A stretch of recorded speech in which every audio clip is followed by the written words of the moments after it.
Hello everyone. In this video we'll be taking a look at a scenario where the Circle Alliance wins the first Great Mediterranean War in my wicso series. Now this is an what if scenario and alternate history, so if you like this video consider liking and subscribing. If you're new to my channel then you probably should watch the main wicso series before watching this. But yeah, so first of all, this war uh, basically decided the future of the series, as we saw the square team win, and that led to the rise of the Roman Empire. We saw basically it give the Tunisians a very easy chance to expand, and so they did. We saw the collapse of the Turkish Empire, and that basically got replaced by the Roman Empire. The French got destroyed even more. The Brittany country, they lost England and all of that, and Russia became very big. But in this video, we'll be seeing the Circle Lines win this war, so that will be interesting. Now, so first of all, how did the First Great Mediterranean War start? Well, it started because of the French here. The French are in the Circle Lines, the second strongest alliance, or maybe, yeah, the second strongest alliance in this time period.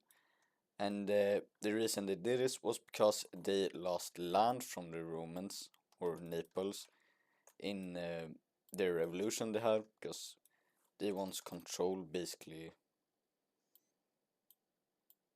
something along this. Then the Germans rebelled away and they lost that, and the Romans joined in and took a bunch of land over here in the coast, and that led them to basically become the Roman Empire basically. And the French wanted that land back, so we saw them make a small invasion into here, causing the whole Square Team Alliance to join the war. That being said, all of Iberia, Tunisia, and even Denmark. So the French called in their alliance the Circle Alliance that has Brittany, the Turkish Empire, Ukraine or Crimea, Egypt, and Morocco. And at the start, these aren't very good allies. The only good allied French had could have been Morocco and Turkey. The reason Turkey fell was because Greece joined, and that trapped their troops over here as the Romans pushed back and their troops got destroyed. The Danish didn't do anything for the Square Alliance, and the reason the French lost was because I think it was the Iberians and the Romans. Then Morocco fell because of Tunisia and Roman help. So it will be interesting making the Circle Alliance win, and I have to be very creative about this because it's not looking too good for Circle Alliance. But with that being said, let's get into the video. So here we have it, we see the French invading into the Naples or Roman country, whatever you like to call them, and this invasion goes very well for them at first. Taking a look at a mountain range layer, and yes, I have one of these. I believe we saw the French just push in to the Romans until they reached the mountains, and that is very great for them at the start, but I'm not going to add the mountain layer because I think it's annoying. But we see them stop at the mountain layer here, mountain range here, and we then see them focus down here at the Iberian Peninsula. So first of all, we see them invade into here, taking a lot of this and taking their capital. Before we also see them invade into this country, and yeah, so we basically see the French invading into a little bit everywhere at the start, and that's a very great start for them. Looking over here, we'll be seeing the Turkish, they'll be not lacking at all, as we see them invade into the coastal or Balkan areas of the Roman Empire the second they join the war, and they'll be pushing them back very much, as the Naples, they have a lot of the troops over here defending against the French. Looking over at the African frontier, we'll be seeing Tunisia. They'll be of course pushing into Morocco, as Morocco is a strong nation, yes, but they are very unorganized and easy to defeat. So we'll be seeing the Tunisians do exactly that and push them back very much, almost all the way back. As we also see the blue Spanish or the blue Iberians invade into them and taking that major city and closing in on their capital. Now I believe this was the main reason Morocco fell, was because their capital got taken in the early days of the war. And as you just will be seeing, we see that being failed as Morocco managed to push them back very far and forced the Iberians to focus elsewhere, and that they will do. While the Tunisians will capture yet another major city in the east, and yeah, Morocco will fall back into a defensive line that goes like this, basically leaving all this land to fall over to the Tunisians as we see here. And now this front will stalemate. But looking up here, we'll actually be seeing a nation join the war, and that will be none other than Sweden.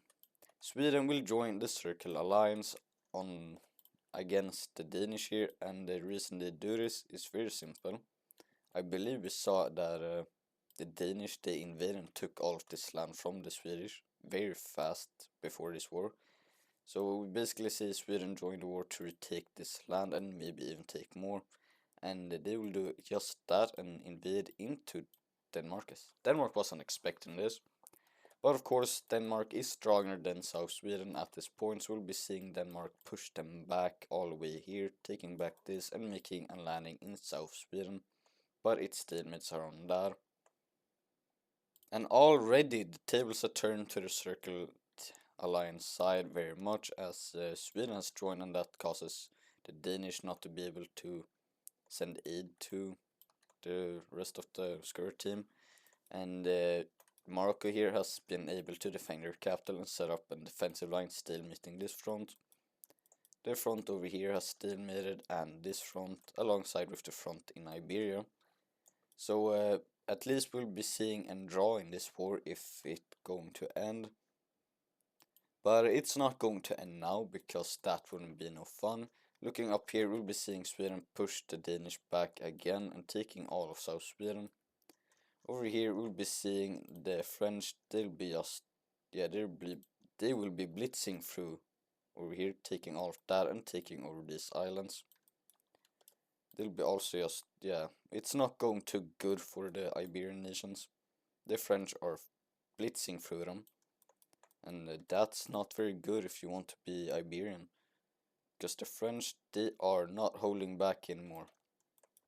And yes, for this to be possible, we'll be seeing the French being very more like nationalist and all of that. So this is a full nationalist France that is out for revenge, and they have a large army that wants blood. But looking down here, we'll be seeing the Morocco's, or being, this line will be broken now by the Tunisians, but Morocco will encircle them, and this is a lot of troops right here, let me tell you that. So it will be a major blow to the Tunisians in this front, as we see Morocco being able to take back yet another major city, even pushing the Iberians back and taking another major city back. As we even see Morocco manage to invade into Iberia and take over this Gibraltar Strait and then wipe out this, pushing the Iberians back even more before taking out these two encirclements they made. And now it's starting to look good for the Morocco, as we see them make another landing on the Iberian Peninsula and start to take land, closing in and starting a siege into the Iberian capital, as we see them spread out, as the Iberians aren't really prepared for an all-out invasion, as we even see the French come here from the other side and invading to meeting up with Morocco, as yeah, Iberia is basically doomed to fall, as it's not looking very good at all for them. So you could say that France needs to be very more organized and a lot more army enabled to win this war. Looking down here, we'll be seeing Tunisia push back and they regain their numbers and all that, and now it's starting to look bad for Morocco again, but not that bad, as I mean, they pushed back the Iberians. And now French soldiers are going down here and helping against the Tunisians. So it's going very great for the Moroccans actually. But this front ends up stalemating once more like that. Looking over here, we'll be seeing the Romans. They'll be pushing back the Turkish and reclaiming two major cities before it stalemates like that.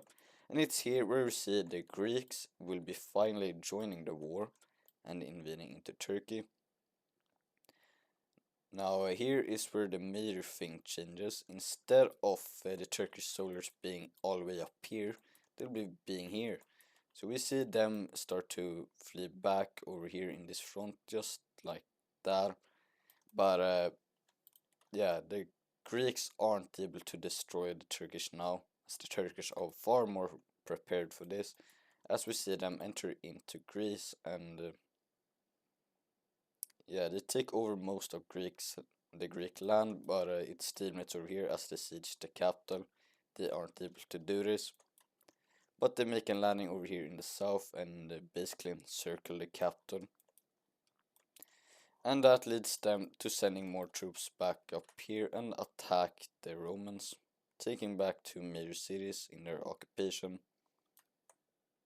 But looking up from over here, we'll be looking up here as we see Norway join the square team and invade into South Sweden. And they'll be taking one major city really fast, leading to the Danish pushing back too and retaking all of this land. And even starting and front into South Sweden, taking their capital in few days. As the Norwegian are now pushing straight into a meeting up with the Danish. And it's not looking too good for the Swedish right now. But now we come to a very big plot twist. The Russians, a very big Swedish ally at this point, they join the war on not the square team side, but they join on Sweden's side alone and start to aid Sweden. That leads to the Swedish generals and their monarch to take back their capital and push the Norwegians back. As we even see them now re-enter into South Sweden like that and take back this land, taking this and yeah, now it's not looking too good at all for the Danish, as we see Sweden making landing here and spearhead and cut them into two, and we basically see the surrender of Denmark.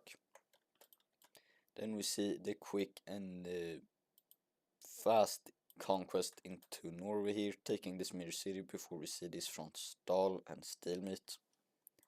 And this war has changed very much, as yeah, the Greeks are now fully occupied, or almost fully occupied by the Turkish.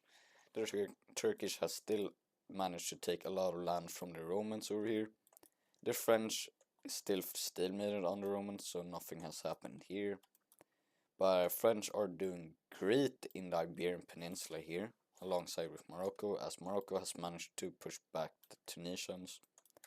And it's looking good for the Circle team. Very good, I mean it. As we now see the Greeks finally fall and surrender and capitulate over to the Turkish, and that's a major thing, because now Turkey can focus on the front with the Romans again. And that they will be doing as they fully push the Romans back and capture this major city before we see them meet up with the German border like that and take all of that. But Germany, Germany, we need to talk about Germany. They see Sweden up here fighting, they see France fighting, the Romans are fighting here. But the Germans, they want some land too. So they will be doing the unimaginable and invading into Naples here, crossing the border, and the reason they do this is because they could get ocean access into the Mediterranean Sea. So yeah, but if we look over at the core areas of Naples here, this area, we'll be seeing a revolution start. Yep, we see the people of Naples rise up as they see that this war is not going too good and they want to save their country, or at least try. So they will be capturing the capital really fast and setting up their country before invading into the rest of Naples. And we basically see the government or the monarch of Naples being executed on publicly. As we now see the French break through, and now it's really over for the Romans. As we see the Germans do that, and then the Greeks. The Turkish take all of that, as we now basically see, the French land over here and take over these islands. The Tunisians now want to do white peace with Morocco, but Morocco doesn't allow that, and now does a major pushback against the Tunisians, as the Tunisians' morale are very low now, with the basically collapse of their biggest ally and supporter. As we see, this island fall over to rebellion, and we see Naples surrender over to Turkey, and there we have it. The Circle Lines have now basically won the war.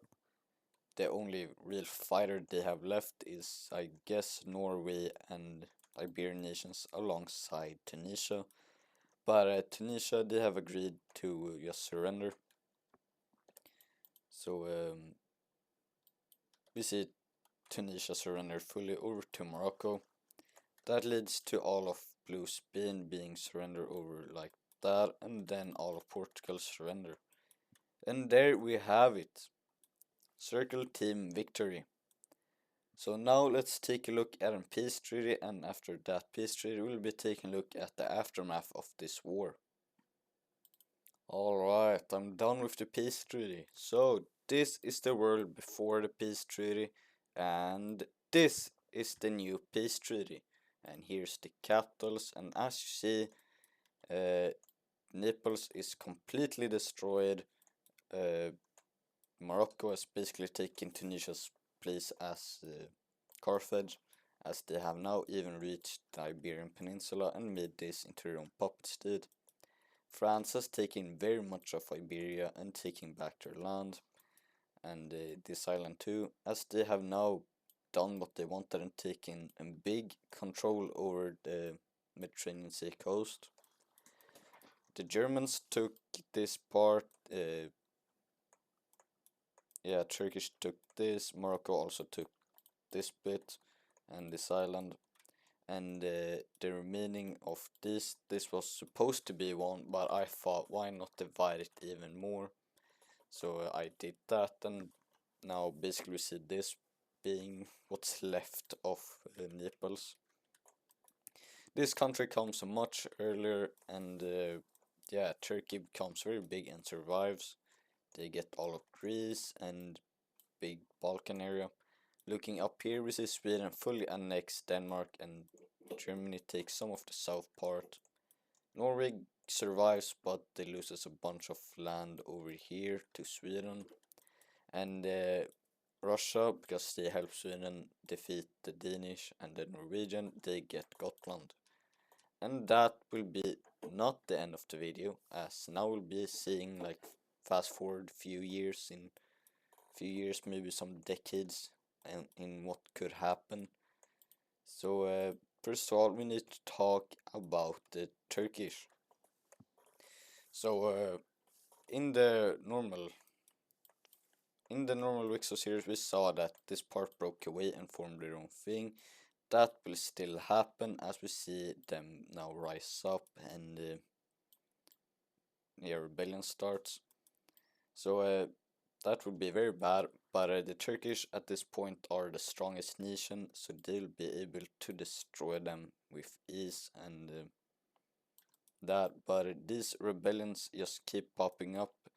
So we see the Turkish do the big decision in letting them live in this tiny area. I mean, in all of this, then they leave the Caucasus alone and give them over to rebellion.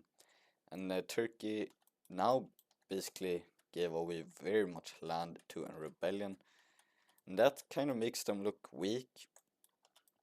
So who knows, we maybe will be seeing the Middle Eastern nation invade them and all of that, but this rebellion thing still happens even if the Circle Lines wins, so Caucasia becomes its own nation no matter what. But maybe we'll be seeing Greek rebellion over here, maybe an pro this country rebellion. Yeah, Greek rebellion. Maybe we'll be seeing a big war between Turkey and the Middle Eastern nation where Persia joins and Persia becomes very large at the start. Up here I don't see much happening, just Norway probably expanding to like that, and Sweden basically becomes the king of the Nordics and becomes very large. Finland probably expands to this, Russia. Russia does Russia and expands very much as it's Russia. So probably see them expand something like that. Take over Poland, Estonia. See Romania expand, become kind of big. Guess we'll be seeing Turkey expand a little bit more. And Germany, I guess, also expands. So yeah, we see basically, yeah, but Britain, they still lose control over the British Isles, so we see this being rebelled away, forming its own nation. I'm just going to color it in this color because to signal it's not Brittany. Germany, they won't be having any problems with their new land. The Morocco, they will be probably continue expanding, taking over this country, and then going back and taking over these countries because they can. Probably see them uniting with their puppet state, invading to this. Probably no, maybe they'll invade into here because why not? France will probably have some clashes with this country, probably over this island here. I don't believe Brittany will last, so probably see France invade them. Up here, I believe we would see a big Nordic war, like the Great Northern War in real life. Russia, Finland, Norway, Sweden, probably Germany too, and the new English nation. And yeah, probably a bunch of new things would happen. So these guys would last a lot longer, but I believe they would suffer the same fate as the Roman Empire. Because the Roman Empire, they invaded and took over a lot of Iberia, French, Balkan land, and Turkish land. That led to basically all these ethnic groups into one under one flag, and that doesn't go well. And yeah, the Greeks rebelled away before this. Now they're under Turkish control again, so they'll probably rebel back away again. These guys rebelled away and got their independence, so that makes Turkish look weak. So probably see an invasion from the Pink Nation. Pro-Balkan country rebellion probably forms. We'll probably see Turkey lose all their Balkan land. Then probably get attacked by the Middle Eastern nation and the rebellion. Probably see Greece join into that as well. France probably has a civil war because of these Iberian lands and some parts of this. Russia continues expanding because they're Russia. Sweden probably gets a larger empire thanks to Russia. And yeah, a lot of things can happen. But that will be the end of this video. If you enjoyed it, consider liking and subscribing. Now, this is just fictional, and what I believe what should have happened, or not should have, but what could have happened if the Circular Alliance won. So, yeah, unified Nordics, strong France, this divided Italian peninsula, still kind of strong Turkey. Red Tunisia would be replaced by Morocco 100%. That I believe would happen. Iberian Peninsula would probably be more controlled by foreign powers. And yeah, that will be all for this video. If you enjoy it, consider liking and subscribing. Now, if you want more what if scenarios like this, then you should like the video.